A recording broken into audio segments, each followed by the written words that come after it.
Resumo. Existem 3 coisas interconectadas dentro da minha entrevista com o diabo que mais me interessam. Esses 3 fatores me interessam porque foram as influências mais importantes da minha vida, um fato que qualquer leitor da minha história consegue facilmente discernir.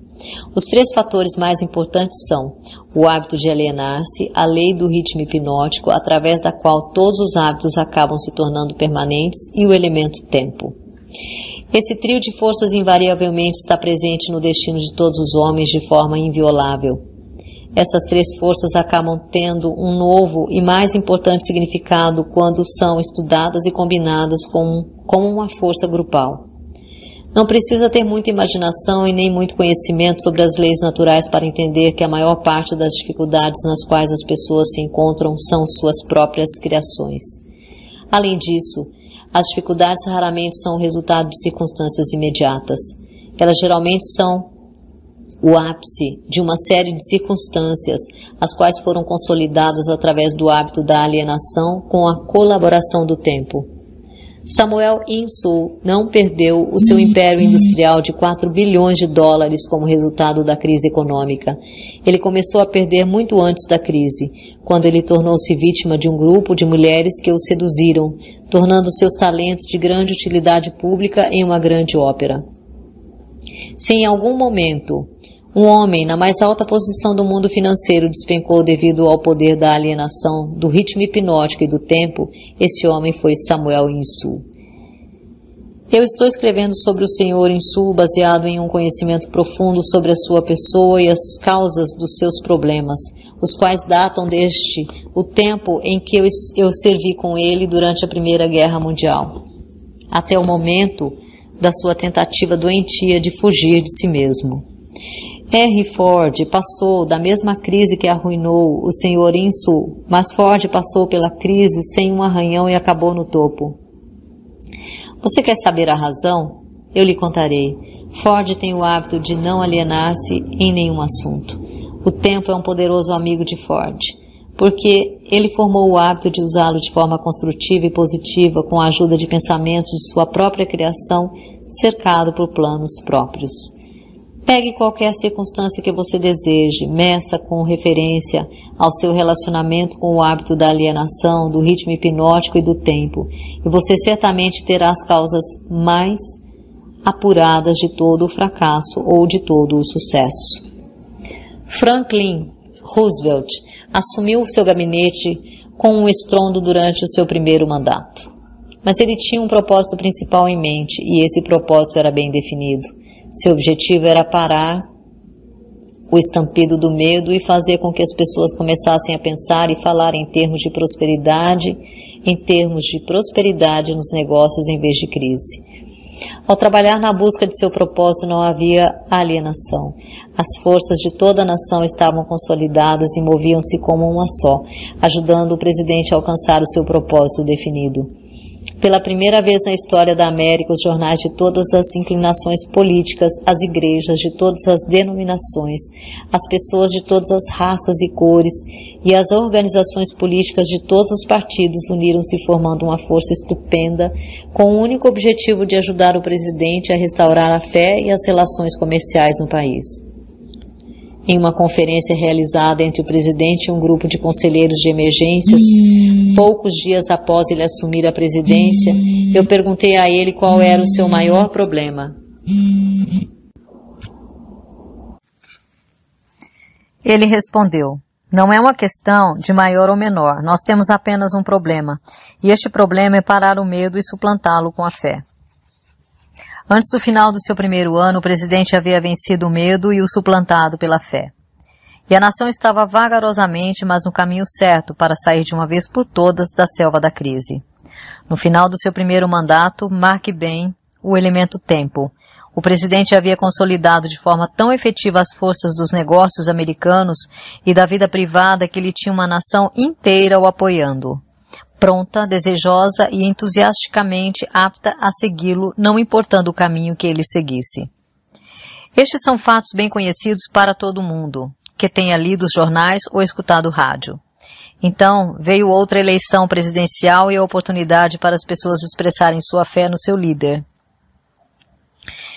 Elas a expressaram como uma vitória sem precedentes na política americana e o presidente assumiu o gabinete para um segundo mandato com uma votação quase unânime, perdendo somente em 2 estados. Agora observe como a roda da vida começou a reverter-se e voltar-se para outra direção. O presidente mudou a sua política, baseada em indefinição de propósito, e entrou para a indefinição e para a alienação. A sua mudança na política dividiu o poderoso Partido Trabalhista e fez com que mais da metade desse grupo ficasse contra ele. Ele dividiu o que antes era quase sólido em ambas as casas do Congresso. E mais importante do que isso, ele dividiu o povo americano em 2 grupos, prós e contras, e com um resultado final que o que sobrou daquele presidente foi somente o seu sorriso de $1 milhão e seu aperto de mão firme. Obviamente, não o suficiente para fazê-lo reconquistar o poder que ele uma vez teve na vida americana. Aqui então temos o excelente exemplo de um homem que foi aos céus com grande força através da definição de propósito e desmoronou para o ponto de partida pelo hábito da alienação. Tanto na subida quanto em sua queda, pôde-se ver claramente o funcionamento da alienação e da não alienação, alcançando um pico através do poder do ritmo hipnótico e do tempo. Em toda a minha vida, o diabo teve uma dramática história para contar sobre os seus negócios comigo. Ele viu eu me alienar e me desalienar em oportunidades de negócios, os quais muitos teriam dado tudo o que tinham para tê-las. Ele viu eu me alienar na minha política de relacionamento com os outros, particularmente na minha falta de cautela nos negócios. A circunstância que me salvou do controle fatal da lei do ritmo hipnótico foi a definição de propósito com a qual, finalmente, eu dediquei toda a minha vida para a organização de uma filosofia de realização pessoal orientada para o sucesso. Alienei-me em algum momento ou outro, em pequenas ações e decisões, mas a minha alienação foi anulada pelo meu propósito maior, que era o suficiente para restaurar a minha coragem e colocar-me no caminho da busca do conhecimento em todas as pequenas derrotas. Aprendi alguma coisa da natureza danosa do hábito da alienação enquanto estava engajado em analisar mais de 25 mil pessoas na conexão com a organização da lei do sucesso. Essas análises mostraram que somente 2 de cada 100 pessoas possuem um objetivo definido na vida. As outras 98 foram pegas pelo hábito da alienação. Parece-me mais do que uma coincidência de que minhas análises claramente corroboraram as afirmações do diabo, de que ele controla 98 de cada 100 pessoas, devido justamente ao hábito da alienação. Olhando para o passado e analisando a minha própria carreira, eu posso ver claramente que eu poderia ter evitado a maioria das derrotas temporárias com as quais eu me deparei se eu tivesse naquele momento seguido um plano para a obtenção do meu maior propósito na vida. Da minha experiência em ter analisado os problemas de mais de 5 mil famílias, eu sei, definitivamente, que a maioria das pessoas casadas que se desarmonizam um com o outro o fazem devido ao acúmulo de um grande número de pequenas circunstâncias no seu casamento, as quais poderiam ter sido esclarecidas e contornadas no momento em que foram criadas, se houvesse uma política definida para fazê-lo. Eles não vivem a sua vida de casal com definição de propósito.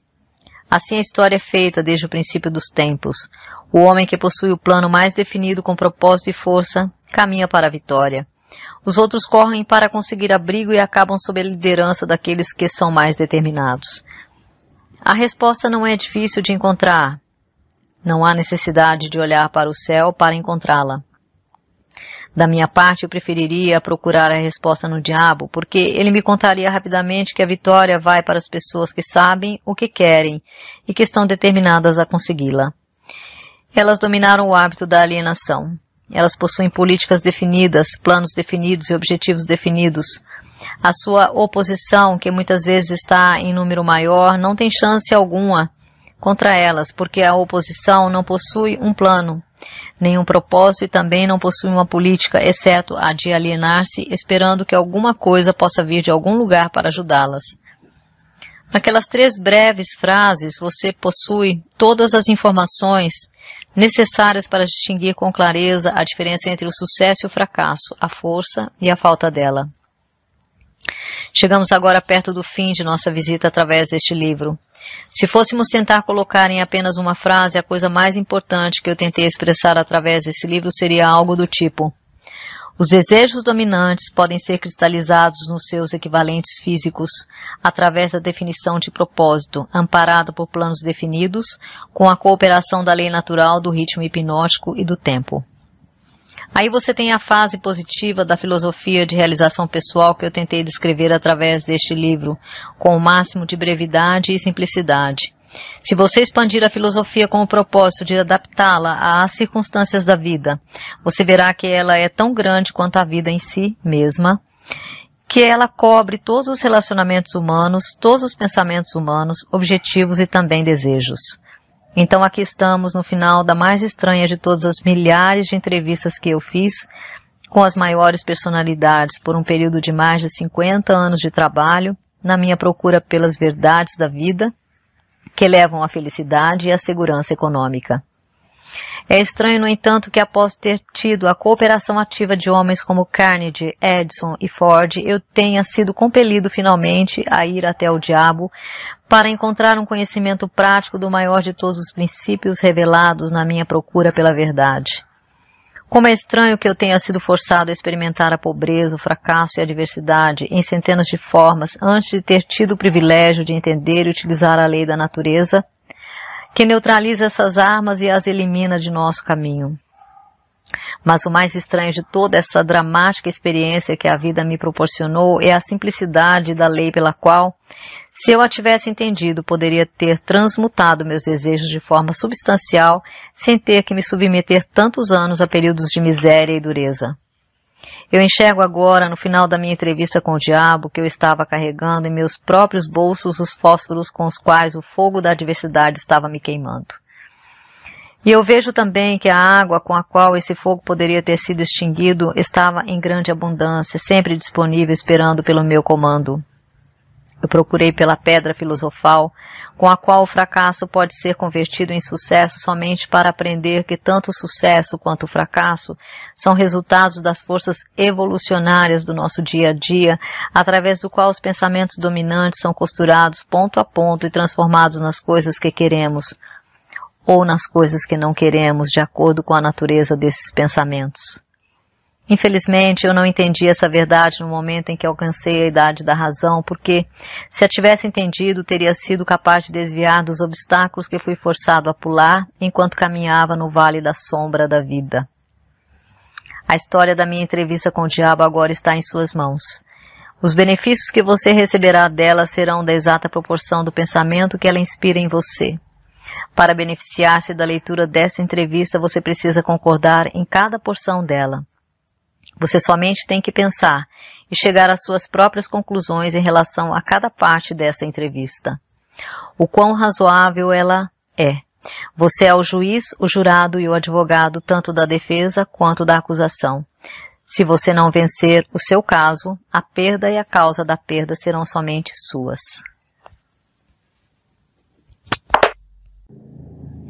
Epílogo. Uma noite um velho índio Cherokee contou ao seu neto sobre uma luta que estava a acontecer dentro dele. Ele disse: meu filho, essa luta é entre dois lobos. Um é mau, raiva, inveja, ganância, medo, arrogância, desespero, autopiedade, mentira, sentimento de inferioridade, culpa, orgulho e ego. O outro é bom. Alegria, coragem, paz, autodeterminação, serenidade, humildade, bondade, empatia, verdade, compaixão e fé. O neto, ouvindo tudo atentamente, então perguntou ao avô: qual dos lobos vence? O velho Cherokee respondeu simplesmente: aquele que eu alimento. Muito já se escreveu sobre a batalha entre o bem e o mal, mas mesmo com toda a tecnologia que hoje nos rodeia, permanecemos basicamente com os mesmos questionamentos do passado. Quem somos? De onde viemos? O que estamos fazendo aqui? Para onde vamos? Perguntas simples, mas que mesmo se colocássemos todos os maiores computadores do mundo lado a lado, não conseguiríamos decifrá-las, procurando incessantemente, quase que diariamente, por respostas. Na verdade, internamente somos peritos em grandes questionamentos e na maior parte das vezes buscamos as soluções externamente, seja nas religiões, nas filosofias de vida ou nos cultos dos mais variados tipos. Napoleão Hill decidiu buscar respostas com ninguém menos do que o próprio diabo, figura mitológica para alguns, fonte de medo e desespero para outros. O fato é que o Sr. Hill conseguiu colocar em forma de entrevista aquilo que muitos de nós questionamos há muito tempo. Independente da religião, culto ou filosofia de que possamos fazer parte, o diabo mexe com toda a imaginação e nos faz parar e refletir sobre a sua real natureza. O diabo efetivamente existe? Quem o alimenta? Não seria por acaso o nosso ego, que busca incessantemente pela nossa valorização momentânea em detrimento do verdadeiro ganho da virtude? Conforme aprendemos com o Dr. Hill, a alienação hoje ocorre não somente com os meios que foram descritos no livro, que por sua vez data de 1938, mas também com novos e poderosos instrumentos que o diabo utiliza para alcançar os seus objetivos, as drogas, a internet, os videogames, os aplicativos de celulares e tudo o que a tecnologia trouxe de informação e comodidade ao alcance fácil de nossos dedos.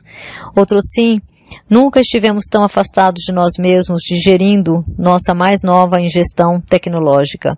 Com relação às pessoas, então conhecemos profundamente o perfil dos nossos principais amigos nas redes sociais, mas participamos cada vez menos do que se passa de verdade no coração e na mente desses amigos e amigas. Pode existir maior alienação do que esta? Nos afogamos em meio à modernização e parece que o bote salva-vidas está longe, cada vez mais longe de nosso alcance. Caminhamos hoje com muito mais pressa e utilizamos a mais alta tecnologia para saber de coisas que no passado saberíamos meses depois, quem sabe anos. Mas ainda temos junto de nós um mapa que pode nos colocar no verdadeiro caminho da autorrealização, e esse mapa encontra-se no lugar menos procurado hoje em dia, nossa mente e nosso coração. Qual foi a maior armadilha que o diabo criou para o homem? Foi sem dúvida plantar na sua mente a incerteza de sua existência. Assim como o fracasso e o sucesso devem ser considerados armadilhas mentais, pois ambos provêm dos pensamentos dominantes que acabam se tornando aquilo que mais desejamos. Analisando-se a lei do ritmo hipnótico, que também pode ser considerada como lei da inércia da vida, temos que os nossos pensamentos dominantes acabam por se tornar equivalentes físicos no nosso cotidiano. Ou seja, se cultivarmos a mente encoberta pelo medo, pela culpa e pela dúvida, acabamos tendo atitudes relacionadas a esses sentimentos e não precisamos ser experts para saber que tipo de resultados alcançaremos. Ao passo que, se cultivarmos a mente preenchida com pensamentos de fé, coragem, gratidão e alegria, com certeza chegaremos aos resultados a que aspiramos. O desafio é como conseguir isso. Parece fácil manter a mente positiva, mas o dia a dia nos mostra o quanto de nossa atenção permanece focada em coisas que na verdade não correspondem à estratégia principal do nosso sonho. Os problemas que aparecem em nossas vidas tomam boa parte de nosso tempo e acabam por fazer com que desviemos nossa atenção para aquém de nossa meta principal.